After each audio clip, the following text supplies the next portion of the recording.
Bom dia novamente para vocês, né? Nosso bom dia aí para Buriti dos Lopes, para Curral Novo. Opa, bom dia professora Fátima aí acompanhando a gente, né?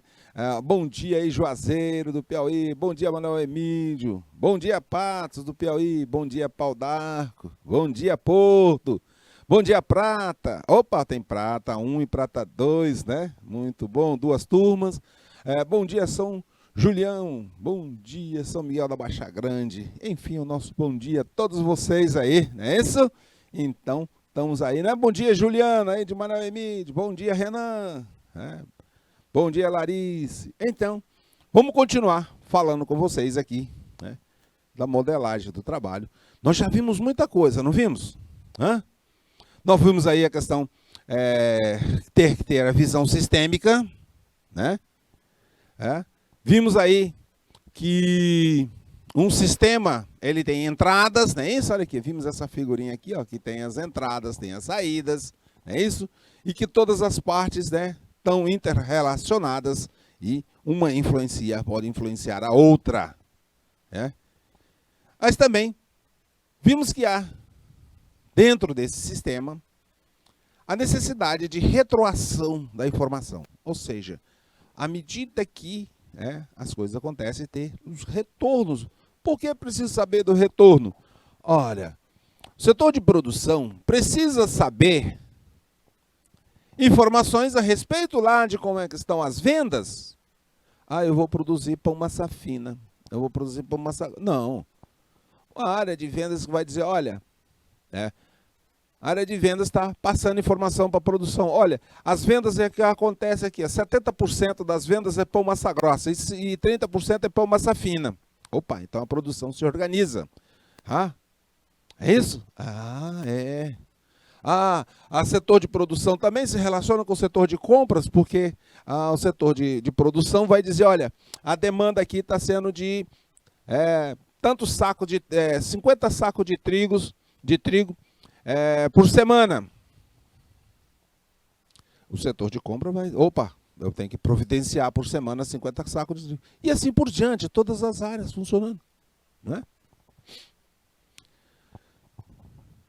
E assim, pessoal, essa retroação, ela acaba se constituindo numa forma de avaliação do desempenho.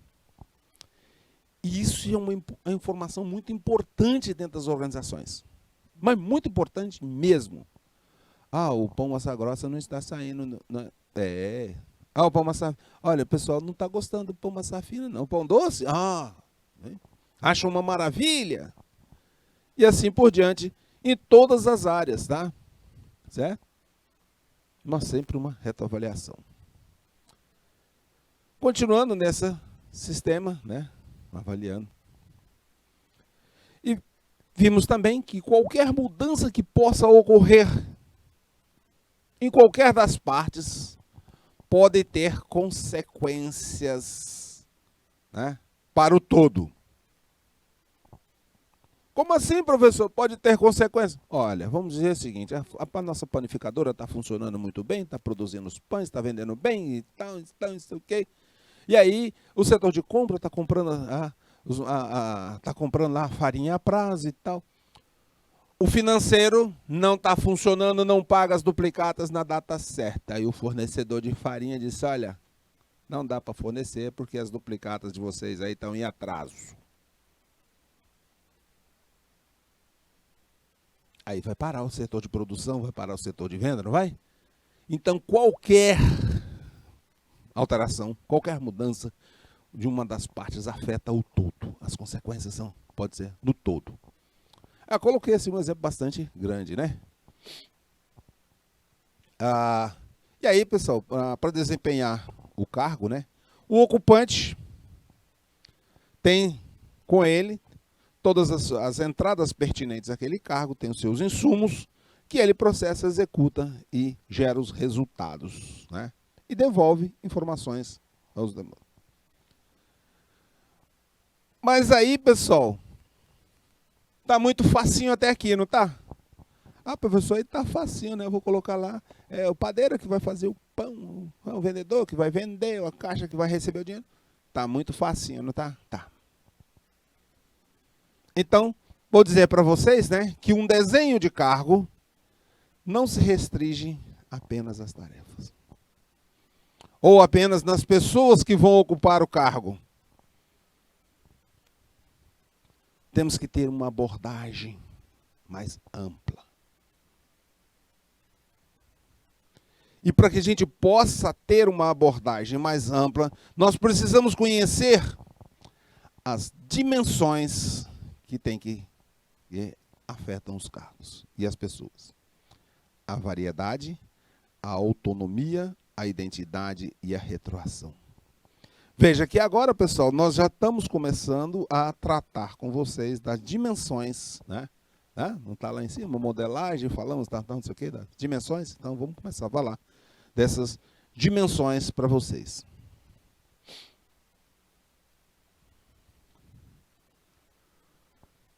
As 4 dimensões no desenho de um cargo. Então, para que eu possa desenhar um cargo, fazer, né, um cargo bem direitinho, eu tenho que levar em conta essas 4 dimensões. No mínimo, tá? No mínimo. Então, veja só. Nós vamos ter, dentro dessas dimensões, nós vamos estar sempre avaliando de um ponto de vista de baixo e alto grau. Então, quanto mais baixo, vamos ter uma situação. Quanto mais alto, nós vamos ter outra situação. Lembrando que, para vocês, assim, tanto as questões de ser mais baixo ou mais alto, têm implicações positivas ou negativas. E devem ser adotadas as medidas de acordo com cada uma delas. Veja só, variedade. Quando eu tenho baixa variedade, significa que o cargo está mais relacionado à rotina. Opa, essa cor não. Esse cargo, ele está bem relacionado com a rotina, uma monotonia, tem uma uniformidade e repetitividade da atividade. Tem. Imagina só, né? Você está numa indústria, vamos colocar assim, numa indústria automobilística, né? Ou vamos botar de bicicleta que é mais fácil, né? Você está numa indústria de bicicleta. E a tua função, o cargo é lá de montagem, na montagem da bicicleta. E a tua função é exatamente somente colocar, né, os raios, né, na roda da bicicleta. Ei, professor, mas é muito monótono passar o dia todo só colocando o raio na roda da bicicleta. Eu sei que é. E é isso aqui. Uma monotonia, uma rotina, só colocar raio, só colocar raio, só colocar raio. É muito repetitivo, né? É cansativo mesmo. Quando nós temos do outro lado, na variedade, aí quando temos alta variedade, então tem uma alta variação, aí se inspira mais o quê? Olha aqui, a variação, a curiosidade, a criatividade, diversidade e desafios. Vamos colocar um outro exemplo do outro lado também, né? Alta variedade, né? Um compositor ou um regente de uma orquestra. Muita variedade, né? Tem que entender, né? Ter aqui muita criatividade, conhecer bastante, né? Que tipo de música, instrumentos de sopro, instrumento de corda, instrumento de percussão. Muita coisa, né? E isso inspira muita criatividade também. Isso é no outro extremo, né? Entre uma e outra. Aí aqui, pessoal, nós temos entre uma e outra, nós temos várias posições intermediárias, tá? Não significa que é extremo. E aqui nós temos várias posições intermediárias entre o máximo e o mínimo, né? Temos também a autonomia. Quando nós temos baixa autonomia, Nós estamos trabalhando com um trabalho que tenha muita repetição. Esse não. É um trabalho que tenha muita repetição, que requer rapidez e que tem dependência e submissão. Repetição, montar a roda da bicicleta, colocar os raios na bicicleta, repetir. Tem rapidez, tem que ser rapidinho. Tá. Dependência, então pronto, tem dependência, eu tenho que ter o aro, e tem que ter os raios, e tem que ter o cubo para poder fazer a montagem disso. Só isso está fazendo, só isso. Né? Posso mudar?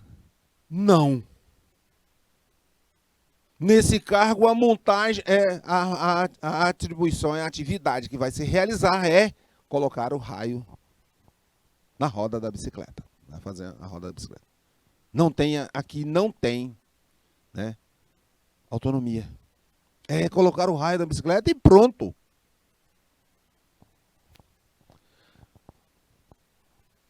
Do outro lado, vamos deixar azul. Do outro lado, com bastante autonomia, né? Abertura, liberdade, autossuficiência, independência. Um compositor, né? Tem toda a abertura, toda a liberdade, né? Imagina um compositor, tem toda a liberdade, ele vai criar, né? Está trabalhando com criatividade, coisa não. Mas entre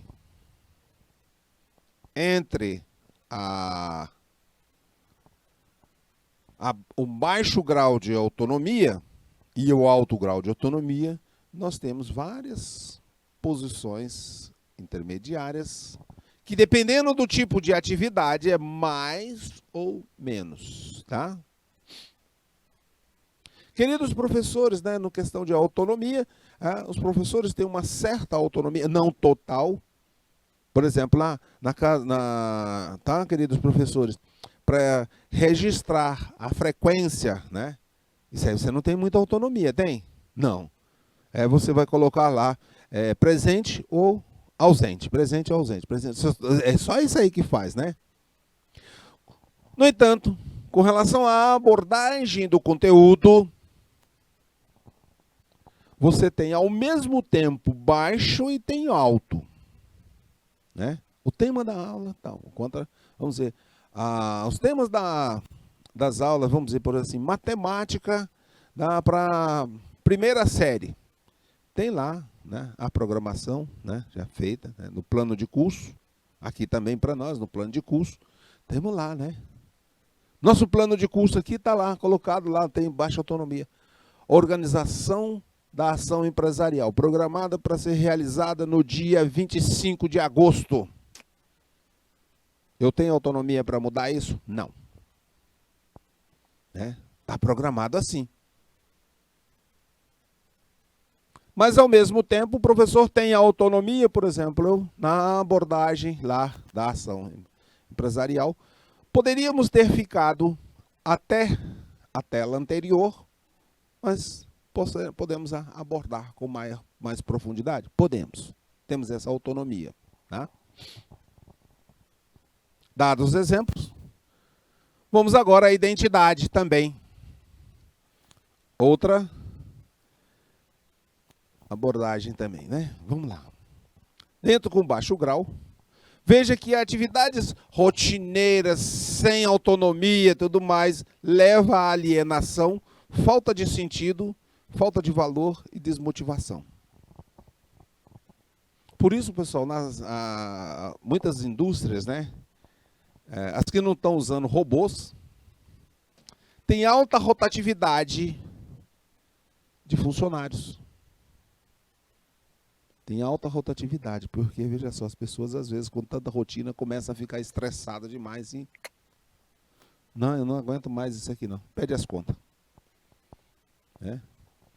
Mas também, no outro extremo da identidade, eu me identifico como sendo um professor, eu me identifico como sendo um técnico em RH.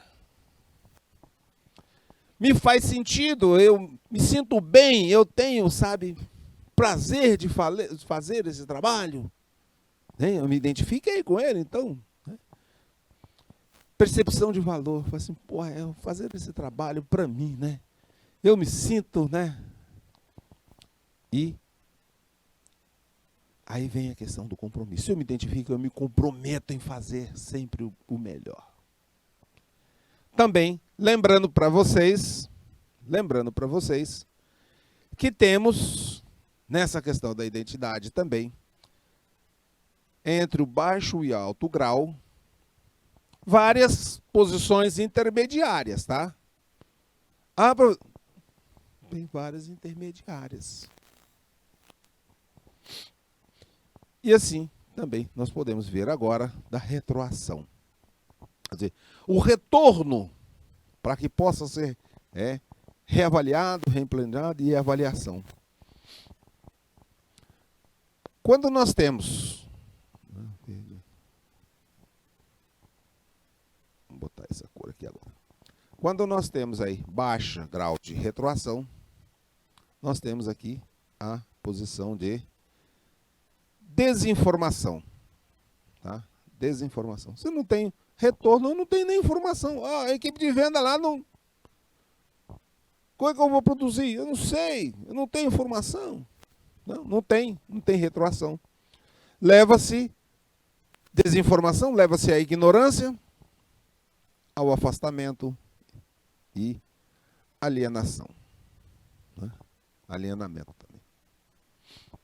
Então veja só, pessoal. E aí, damos na outra ponta também para a gente ver que quando tem um alto grau de retroação, nós vamos ter retroinformação, ou seja, constantemente levando informações de como é que está acontecendo as vendas, a preferência, não sei o quê e tal. Reafirma o compromisso, reafirma também a afinidade e agora nós temos participação. Lembrando para vocês que no aspecto retroação também nós temos uma graduação entre o baixo e o alto grau. Várias graduações. Aqui, pessoal, dá para vocês identificarem, né? Agora sim, pegando o conjunto, dá para vocês identificarem,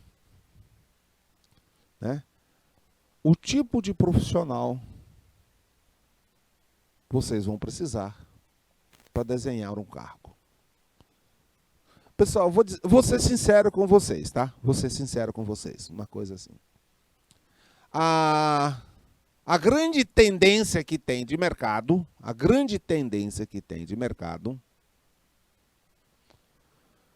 para as atividades e funções ou cargos que têm alto ou no baixo grau, seja de variedade, de autonomia, de identidade, seja de retroação, para quem tem baixo mesmo, a tendência aqui é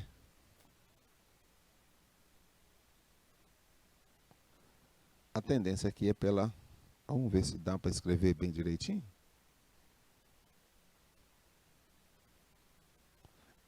Não vai dar para você ver, né? Não vai dar aqui. Aqui. A tendência, então vamos comentar com vocês aqui. A tendência aqui, pessoal, é a automação. É automatizar. Né? Ou podemos dizer, né, aqui, né, robotizar, né? Colocar robôs ou equipamentos para realizar essa atividade. Professor, verdade, né? Um robô, ele não cansa, né? Ele foi feito para... só para apertar... na indústria automobilística, os robôs foram feitos o quê? Para fazer as soldas, né? as partes... Né? Que se essas funções aqui, rotineiras, então os robôs na indústria automobilística realizam isso aqui. Podem olhar nos vídeos, né? Que bala lá. Robotização da indústria automobilística, aí vocês vão ver lá vários robôs só fazendo aquela. Do outro lado, com alto grau, né, na mesma indústria automobilística, você vai ter lá o controlador, a pessoa que controla o robô. Então aí ele vai ter que ter, né? Que faz a programação do que o robô vai fazer. Aí lá tem que ter, né? Já tá, não é um alto grau, mas é já uma posição intermediária, já precisa pensar bastante, né?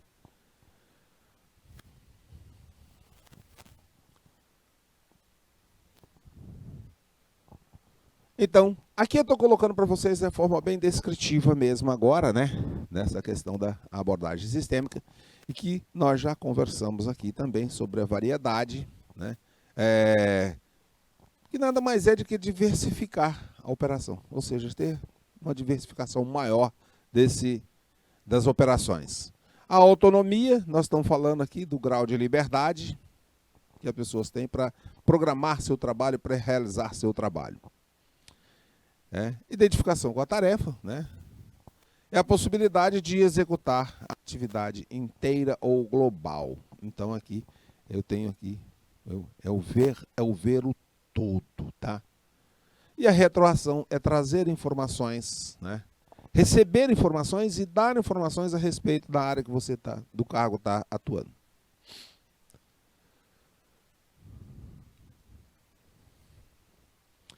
A inclusão dessas dimensões profundas, né, ela acaba sendo, né, muito importante, porque veja só, à medida que você introduz autonomia, né, e sentido de independência, traz significado para as informações, né, para o retorno.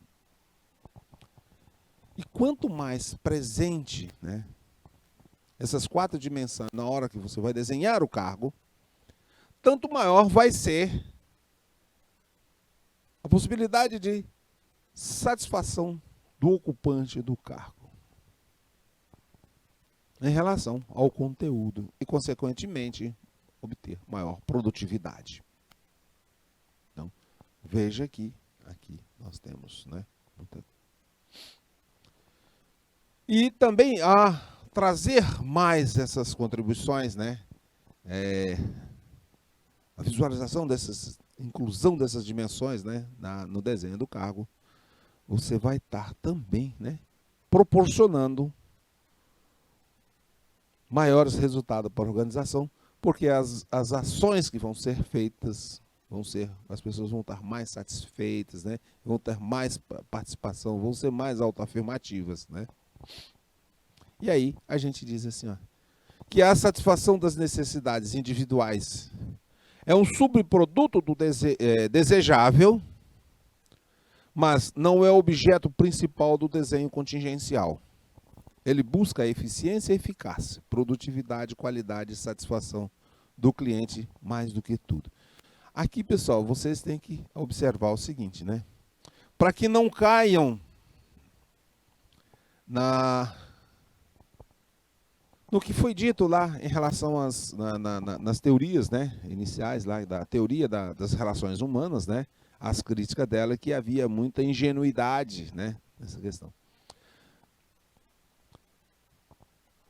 Aqui nós estamos dizendo o seguinte agora, quando eu faço desenho cargo, nós estamos buscando isso aqui, ó, né?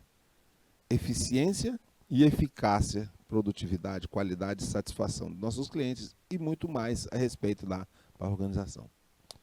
E que, mesmo a gente buscando isso, observando as 4 dimensões profundas, nós vamos também estar como um subproduto, né, desejável a satisfação do indivíduo. Então, se você desenhou bem os cargos e tudo mais, você vai ter as pessoas também, né, satisfeitas, né, como um subproduto. Então, não caiam na ingenuidade de buscar, basicamente, somente a satisfação das pessoas, dos indivíduos, e esquecer que você tem que buscar eficiência e eficácia na organização. Cadê?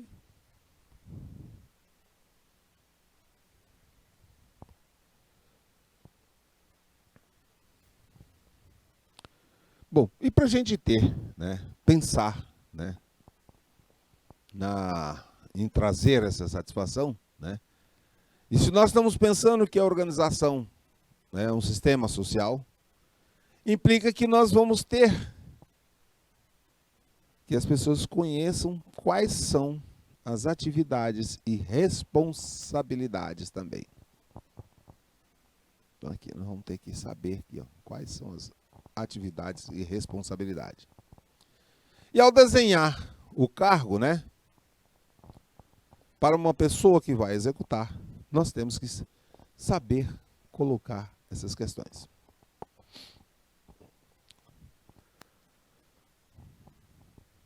Veja só, algumas empresas, né, fazem transferências, né, das pessoas de um cargo para outro, com o objetivo de dar uma amplitude ou ampliar as experiências e conhecimentos. E essas alterações traz na história do profissional um ganho. Mas, ao analisar as questões do desenho do cargo, nós podemos ver do ponto de vista da baixa variedade e responsabilidade do cargo até a alta. E aí nós temos uma sequência, embora a gente possa até dizer que essa sequência aí seja mais do ponto de vista didático, mas é bom a gente ver que há um contínuo entre a retroação de cargo, ou seja, a retroalimentação, a extensão, a ampliação e enriquecimento dos cargos.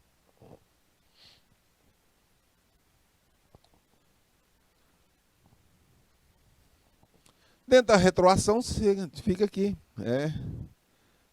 recebe, né, o nome de rodízio de cargos. Né?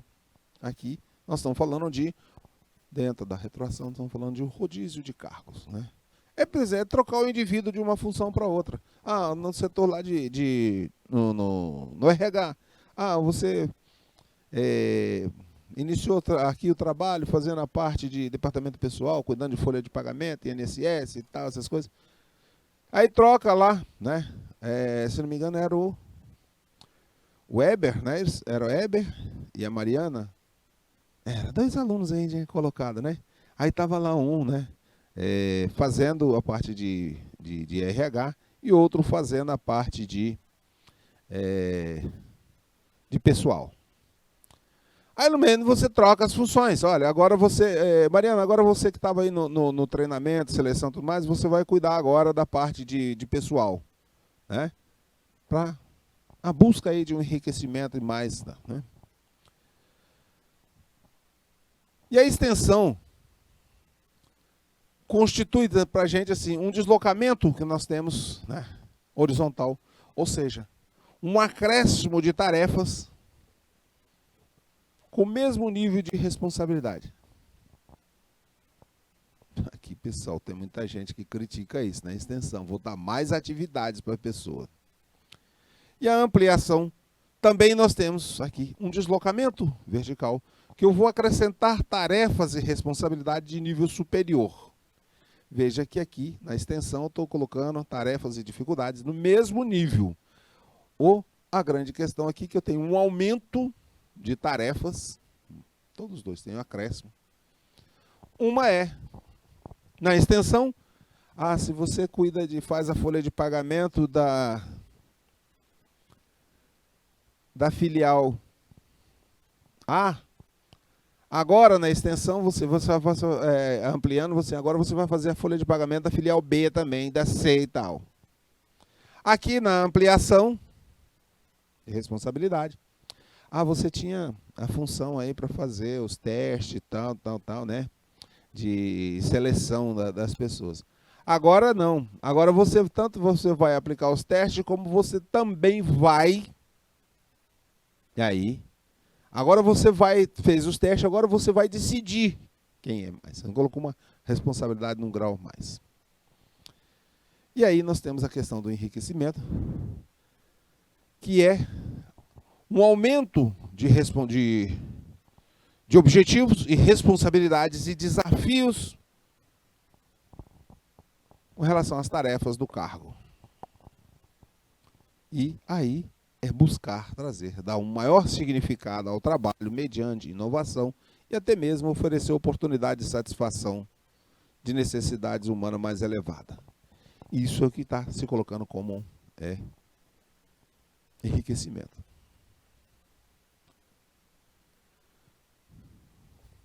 Veja que essas diferenças aí entre retroação, retroalimentação, né?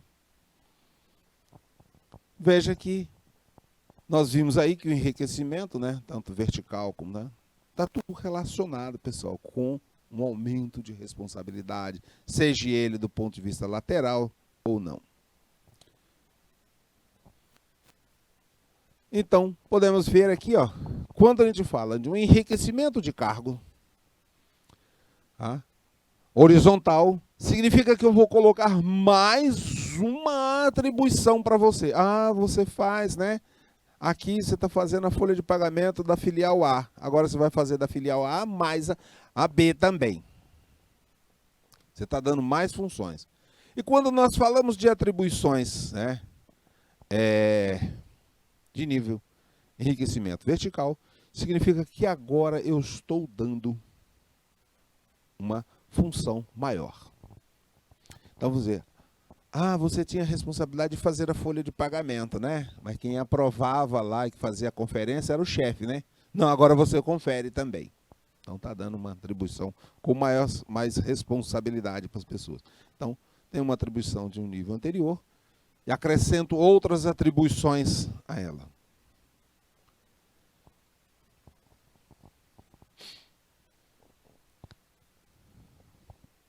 E veja só, à medida que as pessoas vão ser realizando as atividades, né, elas vão aprendendo coisas novas, né? E as atividades anteriores, as tarefas, né, anteriores, elas vão ficando para trás, né? Vão deixando. Tá? À medida que você vai subindo na carreira, aquelas atividades mais rotineiras você vai deixando de executar e vai perdendo a destreza para realizar, né? E é isso que a gente coloca na questão do desenvolvimento profissional, que o enriquecimento do cargo traz vantagens para a organização, porque as pessoas vão adquirindo mais conhecimentos e cada vez mais sofisticados, né? Mas também, pessoal, nem tudo são flores. Nem tudo são flores, porque à medida que você vai também tendo, as pessoas também vão começando a ter, né? Pensando, imaginando também coisas. E eu já vi muitas expressões desse aqui, né? Que essas mudanças, né, acabam sendo o quê? É uma exploração a mais. Estão me dando mais serviço. Agora eu tinha função, agora eu vou fazer mais isso, mais isso, mais isso. Isso é exploração. E esse aqui é o que a gente diz, pessoal, que são os efeitos indesejáveis, né? Que são as resistências, as mudanças e os novos deveres que podem acontecer. E isso, pessoal, fiquem atentos, porque isso gera insegurança, mas também riscos de erros, né? Fiquem atentos, porque à medida que isso for acontecendo, cuidado, porque vocês podem ter situações das mais diversas possíveis, inclusive greves e essas coisas, né? Contestações. Dentro dos efeitos possíveis, nós temos aí as vantagens, né? Alguns efeitos desejáveis e outros defeitos indesejáveis, né? Dentro dos efeitos desejáveis, nós temos aqui a motivação das pessoas diante, né, dos desafios de cada cargo. Maior produtividade devido à satisfação, se eu tenho satisfação, melhor. Né? Menor abstencionismo devido ao comprometimento e sentimentos de responsabilidade. Ou seja, as pessoas não se sentem, né, só massa de manobra. Menos rotatividade. Lembra que eu falei lá, naqueles cargos de baixo grau e tal? Muita rotina, a pessoa fica exausta, né? E aí tem alta rotatividade. Então, quando você tem enriquecimento do cargo, também você diminui essa rotatividade. Professor, mas por que eu tenho que fazer isso? Olha, pessoal, a empresa que tem um alto grau de rotatividade, além de ela ter uma imagem de mercado, né, um tanto quanto indesejável, tem uma imagem ruim, também tem custo. Porque toda vez que você tiver que demitir pessoas, você tem custo para pagar a indenização, recolher, preparar as pessoas próximas. Do outro lado, nós também temos alguns efeitos indesejáveis, né, quando faço enriquecimento. Nós temos aí uma maior ansiedade diante das inseguranças dos novos desafios. Então, se você está assumindo uma responsabilidade maior ou uma quantidade de trabalho maior, você fica ansioso, pensando assim, pô, será que eu vou dar conta, não sei o quê? Então, tem esse efeito negativo. Também ocorrem conflitos íntimos devido às dificuldades de assimilar as novas atribuições e responsabilidades. As pessoas também têm esse tipo de conflito. Aqui também é o que a gente até comentou, né? Que é um sentimento que a empresa está explorando o empregado, impondo trabalhos mais difíceis e mais complexos para as pessoas, mantendo o mesmo salário, né? E também redução das relações interpessoais devido às ansiedades e insegurança nas novas atividades. Isso é tudo coisa não muito boa, né?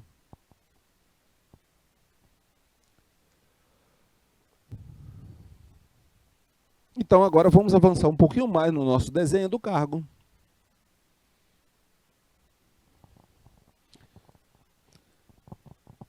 Que veja só, nós temos de um lado a pessoa que tem necessidades, que tem seus desejos, tem seus recursos, tem suas habilidades, seus conhecimentos, suas competências e as motivações. De outro lado tem a organização, que tem lá os seus recursos, né, máquinas, equipamentos e tal, tecnologia, e suas necessidades de pessoas. Então, a organização tem necessidade de pessoas, e o indivíduo tem também suas necessidades, né, tem seus recursos pessoais. Mas a gente precisa saber, né, que as organizações para realizar as suas, ou alcançar seus objetivos, precisa das pessoas. E por meio do cargo, a organização e indivíduos definem direitos e deveres, e isto é o que se passa a ter formalmente no contrato. Né? Aqui, ó. Organização e indivíduos, né, por meio do cargo, definem direitos e deveres. Como assim, professor? Quando a pessoa é contratada, vamos dizer, você vai ser contratado para ser o técnico em RH da empresa aqui.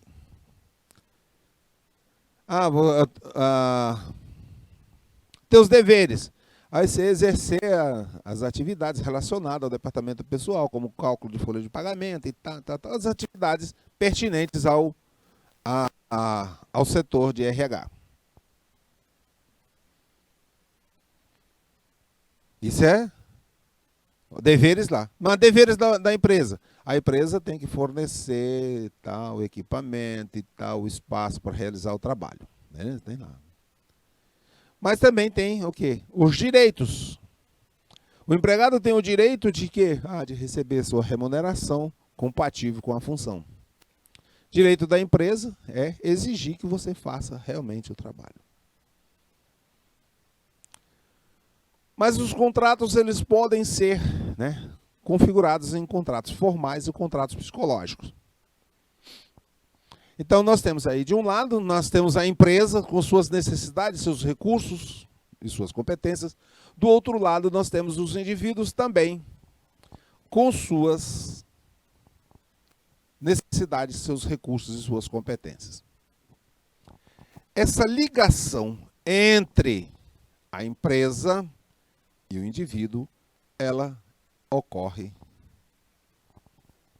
por intermédio do cargo.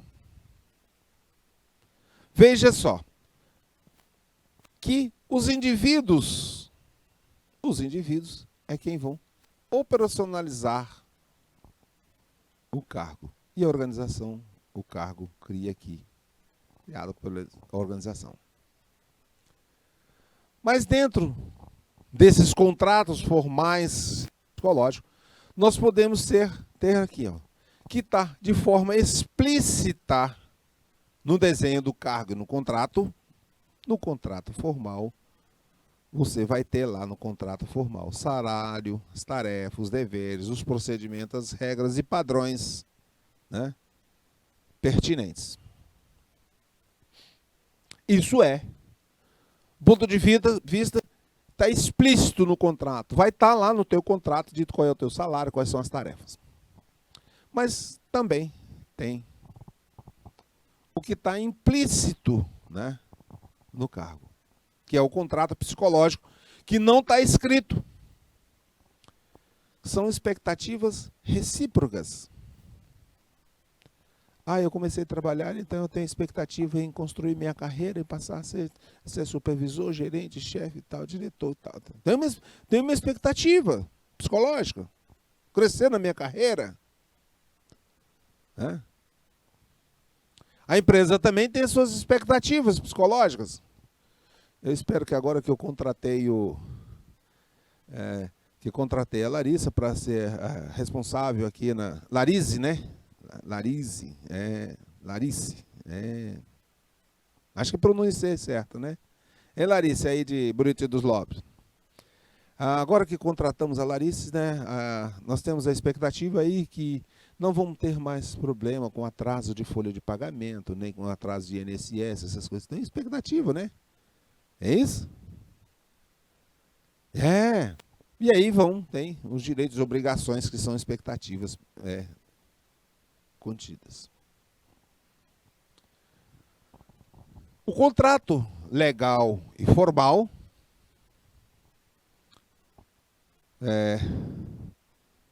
em regra, né? Era para cumprir todas o que está estabelecido no acordo. Porém, isso não é tão verdadeiro. Não cobre tudo que está acordado entre as partes. Como assim? Muitas das vezes você está sendo contratado e o empresário diz assim, olha, você está contratado para ser o técnico de RH, mas aí lá está o carregado lá dizendo para você, olha, você está sendo contratado aqui, mas olha, você pode construir a sua carreira e tal aqui, daí você ser chefe, ser gerente, supervisor e tal. Mas essa questão de passar a ser supervisor, ser gerente e tudo mais, não vai no contrato.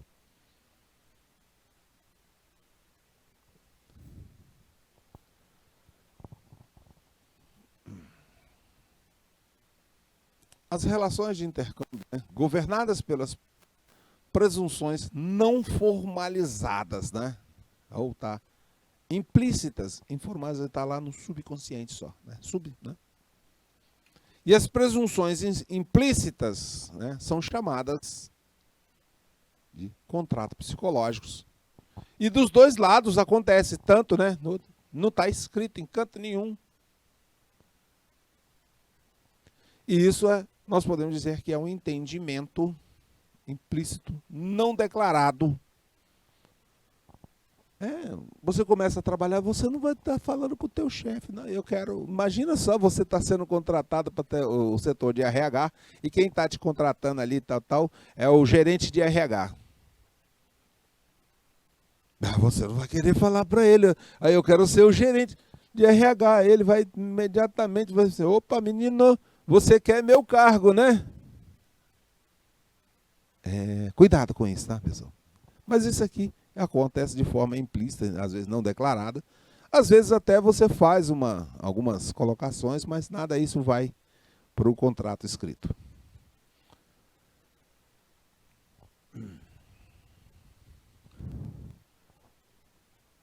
O que se deve buscar, pessoal, é um equilíbrio, né? Um equilíbrio para que não haja efeitos de diferenciação. No nível operacional, né, nós temos aí vários tipos de integração entre cargos, né, que são coordenação adequadas às necessidades e eficiência. Vamos ver alguns mecanismos de interação entre cargos. Tem um ajustamento mútuo, informal, a supervisão direta e a padronização ou estandardização. Então, podemos ter aqui, dentro dos esquemas de interação de cargos, uma padronização de processo de trabalho, padronização de resultado, padronização das habilidades e competências. O ajustamento mútuo decorre de uma coordenação que é feita, né, do trabalho por meio de simples comunicação informal, né, enquanto o controle continua lá com o supervisor, né, aqui no ajustamento mútuo de comunicação informal. O controle acontece lá com o supervisor na função. Quando a empresa é pequena, né, trabalha lado a lado, isso aí se adapta, essa adaptação é informal. Quando a empresa é de porte maior, aí acaba sendo formalizado isso aí, né? E aí, se a empresa é maior, torna-se um pouquinho mais burocratizado. A supervisão direta, a coordenação se dá pela atribuição de responsabilidade ao supervisor pelo trabalho de outros. Então, temos aqui que as atribuições de responsabilidade direta. Então tem um supervisor e você sabe quem é o chefe e ele é que vai dar o tom de como vai ser realizado o trabalho, né? Também é uma das formas de descentralização. Agora já a padronização ou estandardização, elas podem ocorrer do processo do trabalho, do resultado ou das habilidades e competências. Vamos ver separado isso aqui que fica melhor, né? Bom, dentro da padronização de processos de trabalho, né, aqui você está analisando o fluxo, o desenho e o fluxo dos processos de trabalhos, que aí há uma programação com instruções de procedimentos, regras, né, regulamentos. Esse aqui, pessoal, é ideal, esse tipo de padronização é ideal para linhas de montagem ou tarefas simples e rotineiras. Então aqui eu padronizo tudo, dá um processo. Aí é botar o raio da bicicleta, aí quem vai botar o cubo, quem vai pintar, tudo padronizado, tudo certinho. O outro formato de padronização é a padronização dos resultados. Lembrando para vocês, né? Nessa padronização aqui de processo, pessoal, a rigidez em relação ao controle de horário de ponto é alta. Porque imagina só ter uma esteira de produção e que tem lá cada uma das etapas lá para montar a bicicleta vai ter que ser realizada, né? Então eu vou ter etapa lá para a produção da bicicleta. Então tem a produção do quadro, a pintura do quadro, montar a roda, colocar o central, colocar as catracas e tal, o cilindro, então, não tem isso? Se faltar uma parte, vamos dizer, o camarada que vai preparar o quadro, se ele chegar atrasado, atrasa toda a produção. E assim por vai. Na padronização dos resultados, né? Aqui, pessoal, há uma especificação de uma quantidade, né? Há uma especificação de uma quantidade de produção ou também de qualidade e desempenho, né? Isso é tudo determinado antes. E a partir daí, né?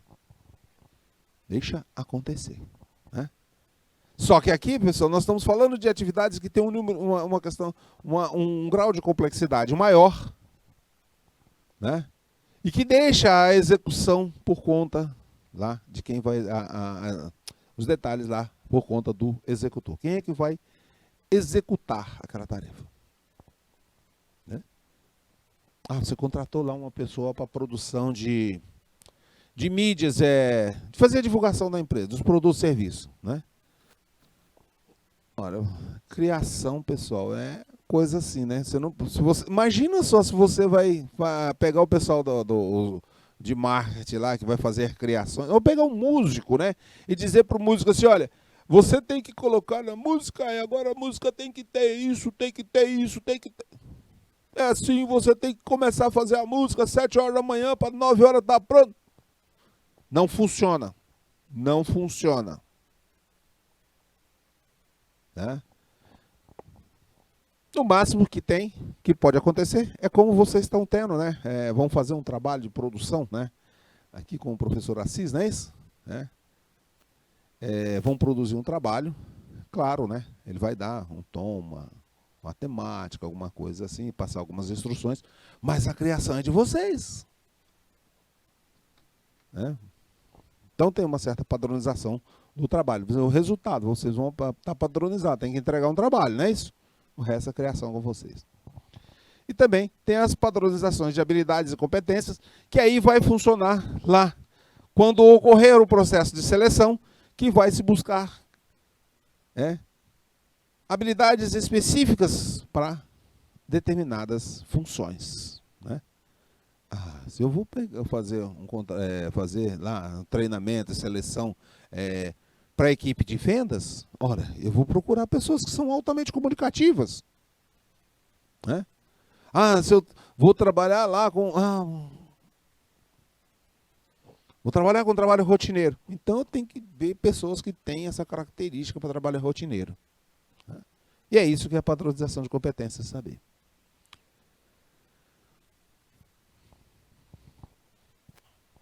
Assim, né, os mecanismos de interação, os elementos básicos de uma estrutura do cargo, né, em todos os níveis da organização, eles coexistem. E para vocês saberem que quanto mais complexa a estrutura, quanto mais diferenciada, tanto mais mecanismos de integração existirão. Então, há necessidade de ter. E aí nós podemos falar um pouco de engajamento do cargo, né? Pessoal, agora precisamos ter, né, como base aí para a utilização e de incentivar o engajamento das pessoas, a arquitetura organizacional, que está ligada a mais justa para as pessoas, a cultura corporativa, quer dizer, a participação, a abertura, a comunicatividade integradora, clima organizacional, ser agradável, receptivo, gostoso, né? E liderança apoiadora.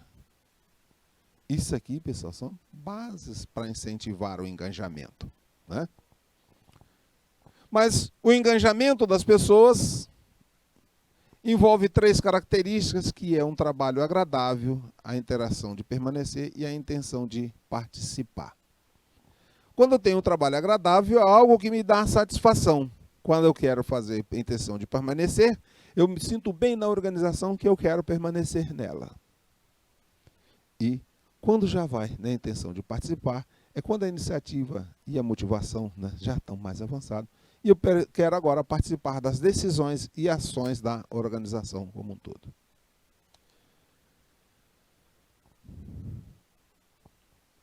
Então, veja aí. Nosso gráficozinho sendo construído.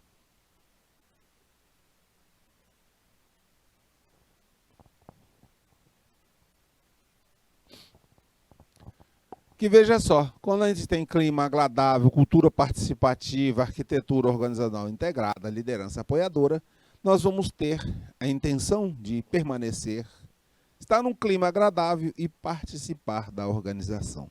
Tá?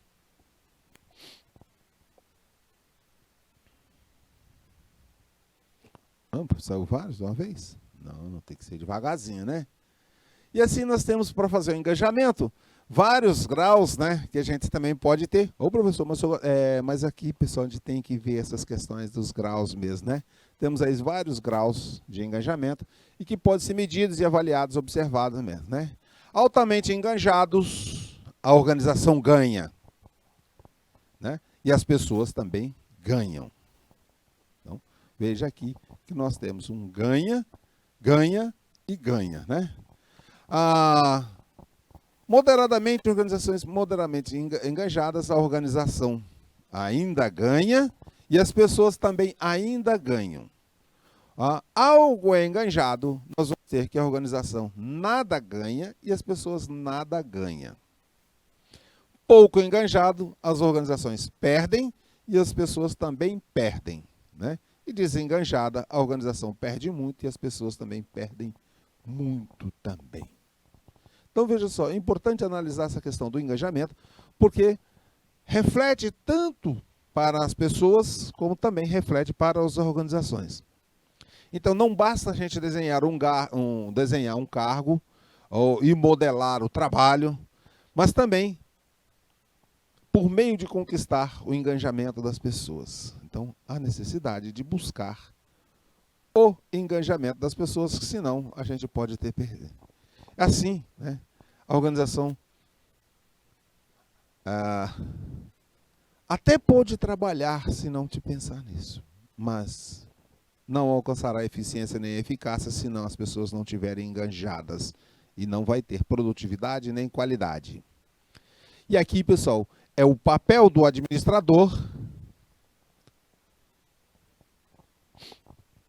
e é o de modelar a atividade das pessoas de tal maneira que elas se sintam felizes e satisfeitas e organizadas e tenham sucesso em suas atividades.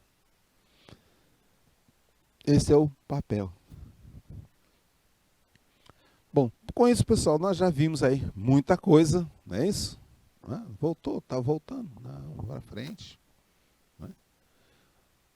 Com isso, nós concluímos a ideia, né, de trazer para vocês aí a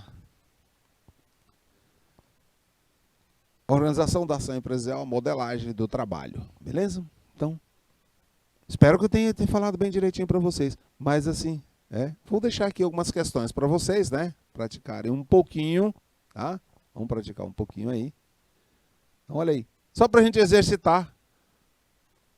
Qual o significado de modelagem do trabalho e qual a tendência?